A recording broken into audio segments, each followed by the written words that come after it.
Buenas tardes, compañeros. Yo les voy a hablar de Habermas, la cultura de las masas y la esfera pública, escrita en 1998 por Nick Stevenson. Bueno, este es un texto que hace una revisión de los postulados de Habermas y también es una crítica y está relacionada a la cultura de masas en UK. Eh, bueno, el autor empieza con las culturas públicas y hace como una revisión de lo que es una situación actual con lo que estaba pasando cuando Habermas realizó sus postulados, ¿no? Primero dice que ahora es una situación, una sociedad fragmentada versus una cultura integradora que planteaba Habermas. Ahora hay nuevas identidades versus una solidaridad nacional que fue implantada por esta cultura integradora. Modos privados versus el debate y la discusión abiertos a todos. Stevenson plantea para satisfacer las necesidades comunicativas de los ciudadanos hacen falta derechos y obligaciones en una zona civil exenta del dinero y el poder. Bueno, él está hablando en una situación un capitalismo tardío. Y dice que los postulados de Habermas ofrecen los principios de los cuales pueden operar mejor las culturas públicas. Eh, bueno, el autor empieza hablando sobre la esfera pública burguesa y los orígenes, ¿no? Él dice que en un inicio es a partir de un sistema feudal que no se permitía la discusión pública de carácter universal a todos, ¿no? En el siglo XVII, en el siglo XVIII, el Estado se convirtió en la esfera de autoridad pública con derecho a usar la violencia. Eh, la esfera pública apareció en los cafés entre 1680 y 1730 y esto se mantiene porque hay un carácter social, los debates son abiertos, lo público es reducido, pero se empieza a aceptar el carácter universal, el uso público de la razón era mejor que su uso privado. Bueno, esta esfera pública se da primero en cafés porque son críticas literarias que después se van convirtiendo en críticas de asuntos públicos, ¿no? De intereses comunes. Eh, es restringida porque solo pueden participar los varones, los burgueses, los nobles e intelectuales. Pero lo que Habermas valora de esto es el espacio donde se abre para el debate, ¿no? Mm, Entendiendo que la esfera pública es un lugar donde no es ni el gobierno ni es el espacio privado, simplemente es un espacio donde se tratan temas públicos, ¿no? Y los medios privados, el radio, la TV y el cine niegan la posibilidad de participar en estos debates, porque el discurso es unidireccional, ¿no? Solo son los medios y la TV y el cine quienes están dando el discurso y los ciudadanos no tienen no pueden replicar me refiero a contestar estos discursos, ¿no? Las formas, las formas culturales modernas, ¿no? Lo que dice es que incorporan a los sujetos una cultura despolitizada y ya no se discute sobre los temas de interés. La esfera pública es un teatro político con dirección de escena, porque él dice que todo está direccionado y todo se construye. Se caracterizan por la progresiva privatización de la condición del ciudadano, se los ve como consumidores y los temas de interés público ahora son trivializados. La esfera pública ahora está dominada por una cultura simbólica superficial, basada en la exhibición antes que los ciudadanos tengan opción de decisión. Los ciudadanos son vistos como consumidores, están ahora subordinados a la cultura. El mundo ha sido colonizado por el dinero, hay un empobrecimiento cultural del ciudadano, ejemplo los diarios. Según Habermas, la teoría de la acción comunicativa sería una solución para la reconstrucción de la esfera pública, porque lo que él dice es que bueno, cuando empiezan a aparecer los diarios, hay una estructura, una estrategia para que se divide en dos grupos, ¿no? Un grupo al cual se produce un diario que tiene contenido y que está dirigido a un público con mayor poder adquisitivo.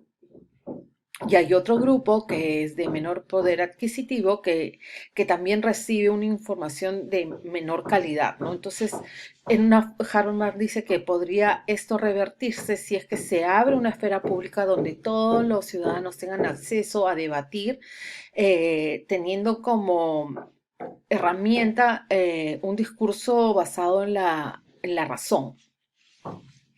Habermas y la primera escuela de Frankfurt dicen que a través de esta cultura de masas el ciudadano es un ciudadano pasivo y que ha habido un empobrecimiento de la cultura, ¿no?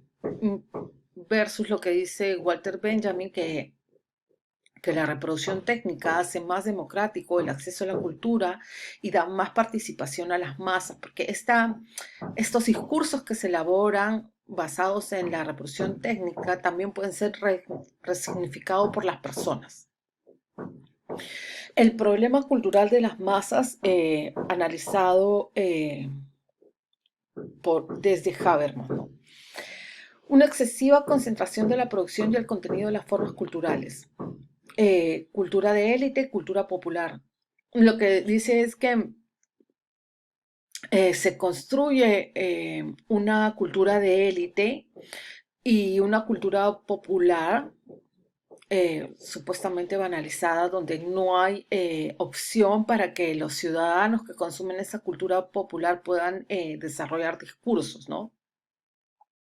Y entonces el autor pone ahí unos ejemplos de micropolíticas de resistencia y usa de ejemplo el uso de la cultura popular de grupos minoritarios, de migrantes, de negros en una sociedad británica, ¿no? Y cómo estos espacios le dan como un espacio de resistencia y también para reformular su identidad. La tesis de hacer de la ideología dominante que opera en toda su explicación de la cultura de masas. El público es variado y no una masa homogénea. La cultura de masas puede unir o fragmentar a las personas, ¿no? Él dice que Habermas pone a este consumidor de esta cultura de masas como un ciudadano heterogéneo cuando en realidad hay diferentes variables, ¿no? Y yo pensaba respecto a esto de unir y fragmentar a las personas, pensaba, por ejemplo, cómo las plataformas ahora virtuales con estas convocatorias para marchas pueden aglutinar una gran cantidad de personas, ¿no? Y también pensaba en la clase pasada, sobre todo en los ejemplos pensar en los movimientos de la primavera en Egipto y también los movimientos en España y de Wall Street también, ¿no? Entonces, esta capacidad también de juntar personas, ¿no? La orientación demasiado pesimista de la refeudalización de la esfera pública en el contexto histórico británico. Habermas habla de la sociedad del espectáculo ha reemplazado la esfera pública racional. También pone un ejemplo de la sociedad británica, de cómo se quiere censurar la información de Irlanda del Norte y cómo también hay un movimiento de resistencia contra esta censura de programas que vienen de ahí, ¿no? Y cómo los ciudadanos también tienen esta capacidad de decidir qué consumen y qué transmiten, ¿no? Su limitada comprensión de las esferas públicas más globales y locales, procesos de migración, globalización, más que una cultura específicamente nacionales, nuevas tecnologías globales, ¿no? Está haciendo una crítica de los postulados de Habermas cuando ahora hay una globalización y hay una fuerte migración y se construyen identidades, ¿no? Y también las nuevas tecnologías, ¿no? Que en este libro no habla de, por ejemplo, de la Internet, ni de Twitter, ni ninguna de las tecnologías que ahora se manejan, ¿no? La esfera pública y la emisión pública, ¿no? Las desregularizaciones de la emisión pública es peligrosa porque ponen información en manos de empresas internacionales. La emisión de servicio público tiene como objetivo educar e informar, y este es un debate entre que se hace con estas plataformas que vienen desde el Estado, ¿no? Si se tienen que regularizar los canales por los que se transmite información o si se tiene que dar a empresas privadas, ¿no? Y el debate es como, bueno, si bien el Estado y los canales que operan de televisión, estoy hablando, tienen como objetivo educar e informar cómo se puede dar todo esto a una empresa privada que responde a otros intereses, ¿no? Y el texto va, ¿por qué mantener una emisión pública, ¿no? Eh, y él elabora tres ítems, ¿no? Ha ocupado históricamente un espacio institucional que goza de cierta independencia respecto tanto de la economía como del Estado. Bueno, y sin embargo dice que los puestos que ocupan los que dirigen estos canales de televisión nacional responden también a intereses de los quienes están en el poder, ¿no? De los gobiernos de turno. Bueno, y creo que acá en Ecuador y en Perú eso se ve claramente, ¿no? O sea, en mi país, por ejemplo, dependiendo quién está el poder, se emite una cierta, se hace una cierta cartelera en la televisión nacional, ¿no? El segundo postulado es la emisión pública suministra potencialmente un ámbito nacional de debate para diversos grupos sociales que se comunican entre sí, cuando en realidad lo que pasa es que solo se tiene un solo discurso desde un solo lugar, cuando la cultura tiene diversos eh, discursos y son diversas personas con diversos intereses que no están representados en estos canales de programación, ¿no? Y también lo relaciona que no todos tienen el mismo acceso a las tecnologías, entonces ahí también habría una diferencia de quién accede a la información y quién no, ¿no? Considera que el público está conformado por ciudadanos que por consumidores. Bueno, la televisión nacional, ya sea de Gran Bretaña o peruana, ve a las personas más que como consumidores, lo ve como ciudadanos, ¿no? Pero también estos discursos que se elaboran desde los canales nacionales, también hay espacios para la política, ¿no? Y la política, en vez de ver a ciudadanos, ve a las personas como contribuyentes, ¿no? Y también es el debate de cómo se puede incluir todas las diferentes voces que hay en las sociedades. Habermas y la esfera pública y la ciudadanía. Eh, Habermas, la regeneración de una esfera pública racional es necesaria como proyecto político. Lo que él está diciendo es que este postulado de que la regeneración de esta esfera pública racional debería ser un proyecto político porque lo que dice es que se podría abrir el debate en la esfera pública de todos los ciudadanos de intereses comunes que no están relacionados ni al dinero ni al poder, ¿no? Stevenson dice, si somos capaces de lograr colectivamente un sentido de comunidad y atender racionalmente a las necesidades, los temores y las inquietudes de los demás, el resultado final serán formas más destructivas de atomismo social. Para eso, nuestros ciudadanos necesitan información de calidad y de foros democráticos de discusión. Eh, Claro, lo que él está diciendo es cómo se puede abrir un debate y dar a los ciudadanos una información de calidad que no esté manipulada y que no esté relacionada a los diferentes intereses que hay, ¿no?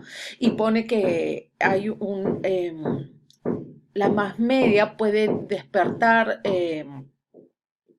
sentimientos de empatía y de solidaridad, ¿no? Y pone ahí un gran evento que hubo en 1986 para recaudar fondos para África. Bueno, esta es una parte donde es una crítica a Habermas. Y lo primero es reconocer de manera más definida que la acción comunicativa puede estar sujeta a ciertos límites, ¿no? Porque lo que le critican es cómo, ¿por qué basar toda esta capacidad de racionar sobre lo que está pasando en torno solo al lenguaje, ¿no? Y cuando no se puede probar por qué el hombre a través del lenguaje querría buscar esta posición de emancipación y por ende lograr la libertad, ¿no? El número dos es ser más específico respecto de la relación entre democracia directa y representatividad, ¿no? Y él dice que no es papel del filósofo formular prescripciones sobre la aplicación de los medios democráticos, ¿no? Dice que los dirigentes, el autor dice que los dirigentes de las cadenas de televisión son elegidos por cúpulas de poder y por ende manejan ciertos discursos, ¿no? Y de hecho esa es la información que se le pasa al ciudadano. Y el número tres es revisar teóricamente su orientación universalista para dar lugar a las diferencias, ¿no? La imposición de normas universales se inclina más a ciertos grupos y él habla de cómo a través de estos discursos también se ha establecido una posición de subordinación y de dominación a la mujer, ¿no? Y que se necesita como reestructurar esas formas para que sean más igualitarias, ¿no? Ha habido una exclusión de la mujer en la esfera pública y no gozan la misma participación hombres y mujeres, y a esto también agregaría también la comunidad LGTBI, ¿no? El dinero y el poder reafirman las formas de dominación masculina. Em, entonces yo tengo acá unos ejemplos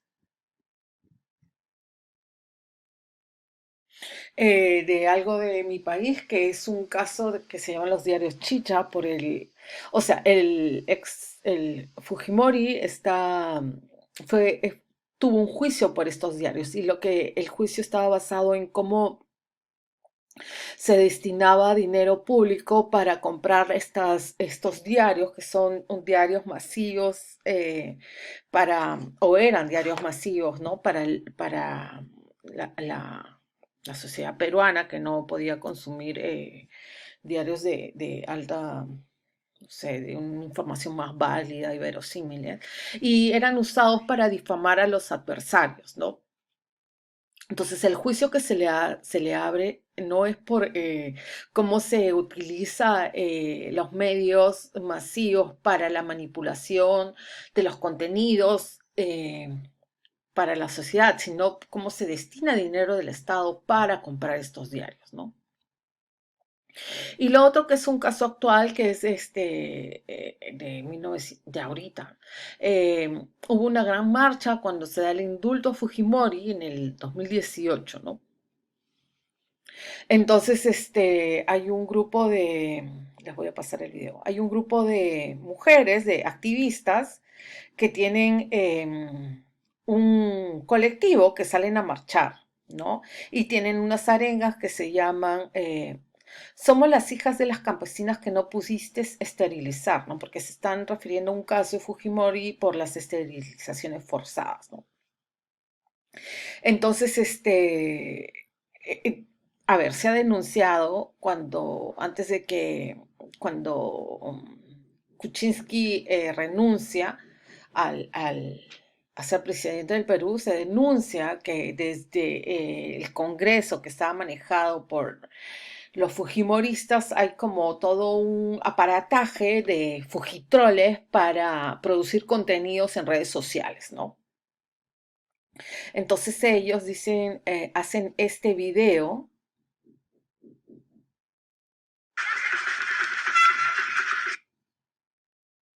Vamos a hablar de eso.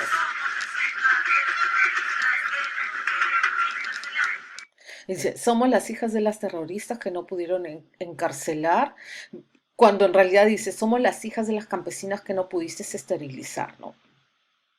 Entonces esta que ahora es congresista, dice, el mismo ritmo de las terrucas marchando en los penales y en las universidades antes que el gobierno o el ex presidente Fujimori estableciera el orden y el principio de autoridad, ¿no? Entonces, ¿cómo se puede manipular desde las cúpulas de poder toda la información, ¿no? Entonces, mis preguntas estarían relacionadas a estos ejemplos, ¿no? ¿Cómo es posible la discusión y los acuerdos basados en la razón en esta esfera pública, donde todos tienen derecho a opinar, cuando los hechos sobre los que se discute son manipulados y el desprestigio es la herramienta de ataque? Em, ¿Cómo se puede llegar a consensos en sociedades fragmentadas? Y lo último sería, los postulados de Habermas están vigentes en la actualidad en un contexto de redes sociales y una, no sé, como más masificación de los medios. Bueno, gracias.